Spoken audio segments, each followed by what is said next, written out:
Hi friends, இன்றைக்கி நாம் யூஸ்ஃபுல்லான கிச்சன் டிப்ஸ் பார்க்கலாம். நாம் இன்றைக்கி மண் சட்டி பற்றி தான் பார்க்க போகிறோம். நாம் மண் சட்டியை எப்படி ஈஸியாக பழக வைக்கிறது, அது மட்டும் இல்லாமல் அதிலேயே ரொம்ப ஈஸியாக ஆப்பம், தோசை, ஆம்லேட் இது எல்லாமே எப்படி வேக வைக்கிறது அப்படின்னு பார்க்கலாம். இதுக்கு நாம் நான்ஸ்டிக் கடாயிலேயே போட்டுட்டு போகலாமே அப்படின்னு நினைக்காதீங்க. நான் பார்த்தீங்கன்னா சேம் மாவு தான் நான்ஸ்டிக் கடாயிலையும் போட்டு பார்த்தேன், அதே மாதிரி மண் சட்டிலையும் போட்டு பார்த்தேன். ரெண்டுத்துக்குமே நிறைய டிஃப்ரென்ஸ் இருந்ததுங்க. சில வேளைகளில் நம்ம ஆப்பம் போடும்போது நமக்கு சரியாக வரல அப்படின்னா நாம தான் கரெக்டாக மாவு ப்ரிப்பேர் பண்ணலையோ அப்படின்னு நினைப்போம்.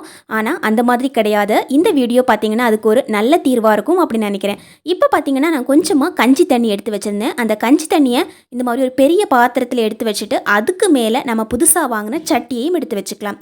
கஞ்சி தண்ணி கொஞ்சம் கெட்டியாக இருக்குது. இந்த மாதிரி கஞ்சி தண்ணியை சட்டிக்குள்ளேயும் கொஞ்சம் ஊற்றி வச்சுட்டு இப்போ நம்ம நார்மலாக நம்ம வீட்டில் யூஸ் பண்ணுற பச்சை தண்ணி ஊற்றி வச்சுக்கலாம். சட்டி ஃபுல்லாகவே நிரம்புற மாதிரி தண்ணி ஊற்றி வைக்கிறது ரொம்பவே நல்லது. அதே மாதிரி நம்ம அடிப்பகுதியில் வச்சுருக்கிற பாத்திரம் ஃபுல்லாகவும் தண்ணி ஊற்றி வைக்கணும். பாருங்கள், இந்த மாதிரி ஊற்றி வச்சாச்சு. நான் இது நைட் டைமில் தான் ஊற்றி வச்சேன். இப்போ மறுநாள் நம்ம எடுத்து பார்க்கலாம். பாருங்கள், இந்த மாதிரி தான் இருக்கும். நமக்கு அடியில் நிறைய படிஞ்சிருக்கும். இப்போ நம்ம ஒரு பாத்திரம் எடுத்துக்கலாம். அந்த பாத்திரத்தில் இந்த சட்டியில் இருக்கிற தண்ணி ஃபுல்லாகவே எடுத்து ஊற்றிக்கலாம். வெறும் கஞ்சி தண்ணி மட்டுமே ஊற்றி வச்சுட்டு கூட நிறைய பேர் சட்டி யூஸ் பண்ணிப்பாங்க. அந்த மாதிரி நம்ம சட்டி யூஸ் பண்ணும்போது என்ன ஆகும் அப்படின்னா, சட்டி நம்ம அதிக நாளுக்கு யூஸ் பண்ண முடியாது. சட்டி பார்த்திங்கன்னா சீக்கிரமாக உடையிறதுக்கு நிறைய சான்ஸ் இருக்குது. அதே மாதிரி ஓட்டை விடுறதுக்கும் நிறையவே சான்ஸ் இருக்குது. இப்போ நாம் கொஞ்சமாக தண்ணி ஊற்றி நம்ம பாத்திரம் கழுவுறதுக்காக யூஸ் பண்ணுற மெலிசான ஸ்க்ரப்பர் வச்சு நல்லா தேய்ச்சி கொடுக்கலாம். பாருங்கள், நம்ம சோப்பு எதுவுமே போட்டு தேய்க்கக்கூடாதுங்க. இப்போ தேய்ச்சி கொடுத்துட்டு ஒரு துணி வச்சு நல்லா தொடச்சி எடுத்துடலாம். பாருங்கள், மேலே இருக்கிற அந்த தண்ணி எல்லாம் போக வைக்கிறதுக்காக ஒரு நல்ல காட்டன் துணியோ அல்லது கெட்டியான துணியோ வச்சு நம்ம தொடச்சி எடுத்துக்கலாம். நான் பார்த்தீங்கன்னா உடனடியாக அடுத்த ப்ராசஸ் பண்ணுறதால இந்த மாதிரி தொடச்சி எடுத்துக்கிட்டேன். நீங்கள் மறுநாள் தான் பண்ண போகிறீங்க அப்படின்னா சும்மா கழுவிட்டு கவுத்தி வச்சாவே போதும், அது தானாகவே காஞ்சிடும். இப்போது சட்டி நல்லா காஞ்சிடுச்சுங்க. இப்போ நம்ம யூஸ் பண்ண போகிறது தேங்காய் எண்ணெய். தேங்காய் எண்ணெயை கொஞ்சம் அதிகமாக ஊற்றி ஒரு ப்ரஷ் வச்சு நல்லா இந்த மாதிரி அப்ளை பண்ணி கொடுக்கலாம். சட்டிக்கு உள்புறம் மட்டும் கிடையாது, சட்டியோட வெளிப்பகுதியும் அந்த மாதிரி நல்லா அப்ளை பண்ணி கொடுத்துக்கலாம். பாருங்கள், நம்ம வெளிப்பகுதியில் அப்ளை பண்ணும்போது கீழே ஒரு பாத்திரம் வைக்கிறது ரொம்பவே நல்லது. இந்த மாதிரி பாத்திரம் வைக்கும்போது நமக்கு கீழே எண்ணெய் ஒட்டாமல் இருக்கும். ஸோ இந்த மாதிரி நல்லா கவுத்தி வச்சுட்டு நிறைய எண்ணெய் அப்ளை பண்ணி கொடுக்கணுங்க. இந்த ஒரு சட்டிக்குமே பார்த்தீங்கன்னா ஒரு 2லேருந்து 3 டீஸ்பூன் ஆயில் வரைக்கும் தேவைப்படும். மண்சட்டியை நம்ம சரியாக பழக வைக்காமல் யூஸ் பண்ணோம் அப்படின்னா மண்சட்டியில் நம்ம ஆப்பம், தோசையெல்லாம் போட்டால் கரெக்டாக வரவே வராது, ஒட்டிக்கிட்டு இருக்கும். நம்ம நார்மலாக குழம்பு வைக்கும்போது பார்த்திங்கன்னா சீக்கிரமாக அடி பிடிச்சிடும். நமக்கு சட்டியோட உள்பகுதியில் நிறைய ஆயில் இருக்கிறதால இந்த மாதிரி ஒரு துணி வச்சு நம்ம தொடச்சி எடுத்தோம் அப்படின்னா அதில் எக்ஸஸாக இருக்கிற ஆயில் எல்லாமே நமக்கு வந்துடும். பாருங்கள், ஒரு துணி வச்சு தொடச்சி எடுத்தாவே போதும். இப்போ நம்ம சட்டி அதிகமாக உழைக்கிறதுக்கு மட்டும் இல்லாமல் சட்டியில் ஆப்பம், தோசை எல்லாம் போடுறதுக்காக என்ன பண்ணலாம் அப்படின்னு பார்க்கலாம். இப்போது நம்ம ஒரு பவுல் எடுத்துக்கலாம். பவுலில் கொஞ்சமாக நம்ம குக்கிங் ஆயில், நம்ம சமையலுக்காக யூஸ் பண்ணுற எண்ணெய் ஊற்றிட்டு நம்ம கொஞ்சமாக கடலை மாவு எடுத்துக்கலாம். பாருங்கள், நம்ம யூஸ் பண்ணுற கடலை மாவு ஒரு 2 டீஸ்பூனுக்கு எடுத்துக்கலாம். இப்போ நம்ம சமையலில் யூஸ் பண்ணுற மஞ்சள் 1 டீஸ்பூனுக்கு போட்டாவே போதும். இப்போது நம்ம எல்லாத்தையும் நல்லா மிக்ஸ் பண்ணி விட்டுக்கலாங்க. நம்ம அதில் அதிகமாக எண்ணெய் ஊற்றிருக்கிறோம். ஸோ அந்த எண்ணெயிலேயே இந்த மாதிரி நல்லா மிக்ஸ் பண்ணி விட்டுக்கலாம். பார்க்குறதுக்கு இந்த மாதிரி நல்ல லிக்யூடாக இருக்கும். பாருங்கள், நம்ம ஸ்பூனில் எடுக்கும்போது இந்த மாதிரி இருக்கணும். அப்போ தான் நமக்கு யூஸ் பண்ணும்போது ரொம்ப வசதியாக இருக்கும். இப்போது நம்மளுடைய சட்டி எடுத்துக்கலாங்க. இதில் நாம் இதை அப்ளை பண்ணி கொடுத்துக்கலாம். அப்ளை பண்ணுறதுக்காக நாம் ஒரு ப்ரஷ் வச்சு இந்த மாதிரி அப்ளை பண்ணி கொடுக்கும்போது நமக்கு வசதியாக இருக்கும்.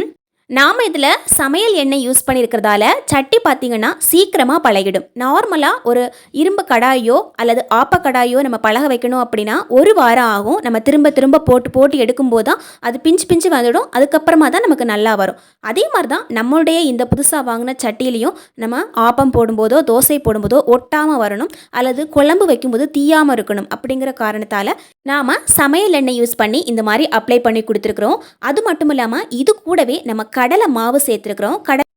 எப்போவுமே நம்ம சட்டி கழுவுறதுக்காக சோப்பு போடுறத விட கடலை மாவு யூஸ் பண்ணுறது ரொம்பவே பெஸ்ட்டுங்க. ஏதாவது நம்ம நான்வெஜ் சமைச்சோம் அப்படின்னா அதோட ஸ்மெல் போகிறதுக்காக நம்ம கொஞ்சம் சோப்பு போட்டுக்கலாம். மற்றபடி சிம்பிளாக வாஷ் பண்ணணும் அப்படின்னா நம்ம கடலை மாவு யூஸ் பண்ணி நம்ம வாஷ் பண்ணி எடுக்கிறது ரொம்பவே நல்லது. இப்போ பார்த்தீங்கன்னா கொஞ்சமாக தண்ணி ஊற்றி அதில் இருக்கிறதெல்லாம் இந்த மாதிரி கழுவி எடுத்துடலாம். கொஞ்சமாக தண்ணி ஊற்றி நம்ம கையிலேயே இந்த மாதிரி நல்லா கழுவி எடுத்துடலாம். அதே மாதிரி சட்டியுமே பார்த்திங்கன்னா நல்லா க்ளீன் ஆகிடுச்சு. இப்போ நம்ம யூஸ் பண்ண ஆரம்பிச்சிடலாம். இப்போ நம்ம சட்டியை நல்லா கழுவிட்டு இந்த மாதிரி அடுப்பில் வச்சிடலாம். இப்போது சட்டி நல்லா காஞ்சதுக்கு அப்புறமா நம்ம சமையலுக்காக யூஸ் பண்ணுற எண்ணெய் இந்த மாதிரி ஒரு 2 டீஸ்பூனுக்கு ஊற்றிக்கலாம். இப்போ நம்ம யூஸ் பண்ண வேண்டியது வாழை இலை யூஸ் பண்ணிக்கலாம், அல்லது இந்த மாதிரி வாழைத்தண்டு கூட யூஸ் பண்ணிக்கலாம். நார்மலாகவே தோசை சுடும்போது வெங்காயத்தில் பாதி கட் பண்ணி யூஸ் பண்ணுவாங்க. அந்த மாதிரி டெய்லி நம்ம வெங்காயம் கட் பண்ணி யூஸ் பண்ணும்போது வெங்காயம் வீணாக போயிட்டே இருக்கும். அதுக்கு பதிலாக இந்த மாதிரி வாழைத்தண்டு யூஸ் பண்ணிக்கலாம். சப்போஸ் உங்களுக்கு வாழைத்தண்டு கிடைக்காத பட்சத்தில் நீங்கள் வெங்காயம் கூட யூஸ் பண்ணிக்கலாங்க.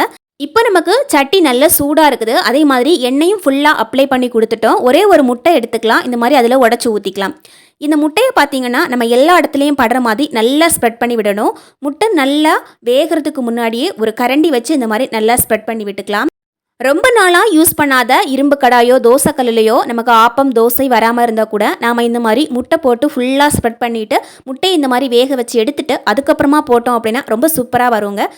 கூடவே கொஞ்சம் உப்பு சேர்த்துக்கலாம். இந்த மாதிரி நல்லா ஸ்ப்ரெட் பண்ணி விட்டுட்டோம். இப்போ நமக்கு முட்டை நல்லா வெந்துடுச்சு. இந்த மாதிரி நல்லா வறுந்து நல்லா வெந்ததுக்கு அப்புறமா நம்ம முட்டையை உள்ளேருந்து வெளியே எடுத்து யூஸ் பண்ண ஆரம்பிச்சிடலாம். சட்டியோட ஓரத்துலலாம் பார்த்தீங்கன்னா முட்டை இந்த மாதிரி ஒட்டிக்கிட்டு இருக்கும். அதையெல்லாம் இந்த மாதிரி எடுத்து விட்டுட்டு நம்ம யூஸ் பண்ணலாங்க. எப்போவுமே சட்டி நம்ம கழுவுறதுக்காக அல்லது க்ளீன் பண்ணுறதுக்காக நம்ம கடலை மாவு யூஸ் பண்ணுறது ரொம்பவே பெஸ்ட்டு. இப்போ நம்ம முட்டை போட்டோம் இல்லைங்களா, அதை எடுக்கிறதுக்காக கொஞ்சமாக கடலை மாவு இந்த மாதிரி போட்டுட்டு கொஞ்சமாக தண்ணி ஊற்றி இந்த சட்டியை நல்லா கழுவி எடுத்துடலாம். இவ்வளோ ப்ராசஸ் பண்ணி ஒரு சட்டியை பழக வைக்கணுமா அப்படின்னு நினைக்காதீங்க. நீங்களே ஆச்சரியப்படுவீங்க. ஒரே மாவில் நம்ம நான்ஸ்டிக்கில் போடுற அந்த ஆப்பத்துக்கும் இதில் போடுற ஆப்பத்துக்கும் எவ்வளோ டிஃப்ரென்ஸ் இருக்குன்னு நான் உங்களே காமிக்கிறேன். ஆப்பத்துக்கு மாவு ஊற்றுனதுக்கு அப்புறமா இந்த மாதிரி நல்லா சுற்றி விட்டுக்கோங்க. இப்போ நம்ம க்ளோஸ் பண்ணி வச்சிடலாம். ஒரு 2 நிமிஷம் க்ளோஸ் பண்ணி வச்சாவே போதுங்க. அதே மாதிரி சட்டி பார்த்திங்கன்னா முதல்ல நல்லா சூடாக இருக்கணும். நம்ம மாவு ஊற்றுனதுக்கு அப்புறமா சிம்மில் வச்சாவே போதுங்க. இதுக்காக நமக்கு அதிக கேஸ் செலவும் ஆகாது, சீக்கிரமாக வெந்துடும். பாருங்கள், ஆப்பம் நல்லா ஃப்ளஃபியாக இருக்குது. இதே மாவை நான் நான்ஸ்டிக்லேயும் போட்டேன். நான்ஸ்டிக்கில் போடும்போது பார்த்திங்கன்னா ஒரு மாதிரி ஃப்ளஃபியாக இல்லாமல் சப்பி போய் இருந்தது. பார்க்குறதுக்கும் ஒரு மாதிரி இருந்தது. தோசை மாதிரியும் இல்லாமல் ஆப்பம் மாதிரியும் இல்லாமல் கையில் எடுக்கும்போதே ஒரு மாதிரி வளவளன்னு இருந்தது. இப்போ பாருங்கள், இன்னொரு முறை இந்த மாதிரி நம்ம எண்ணெய் ஊற்றிட்டு மறுபடியும் ஆப்பம் போட்டுக்கலாம்.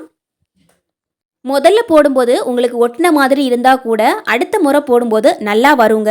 இப்போ பாருங்கள், ஃபுல்லாகவே இந்த மாதிரி சுற்றி விட்டாச்சு. இப்போ இதை க்ளோஸ் பண்ணி வச்சிடலாம். இப்போ இதே மாவை நம்ம நான்ஸ்டிக்லேயும் போட்டு வச்சுருக்கிறேன் பாருங்கள். இதை போட்டு வச்சுட்டு நம்ம கடாயை க்ளோஸ் பண்ணி வச்சுருந்தேன். இப்போ பாருங்கள், இந்த மாவு எப்படி இருக்குது அப்படின்னு. ஃப்ளஃபியாகவும் இல்லை, அந்த மாதிரி ஓட்டையாக வரும் இல்லைங்களா ஆப்பத்தில், அந்த மாதிரியும் இல்லை. நம்ம கையில் எடுத்து பார்த்தோம் அப்படின்னா ஒரு மாதிரி பிக்கிறதுக்கே நமக்கு பிடிக்காமல் இருக்கும். ஒரு மாதிரி வளவளன்னு இருக்கும். டேஸ்ட்டும் டிஃப்ரெண்ட்டாக இருந்தது. அதே மாவை நான் மண் சட்டிலையும் போட்டு வச்சுருக்கிறேன்.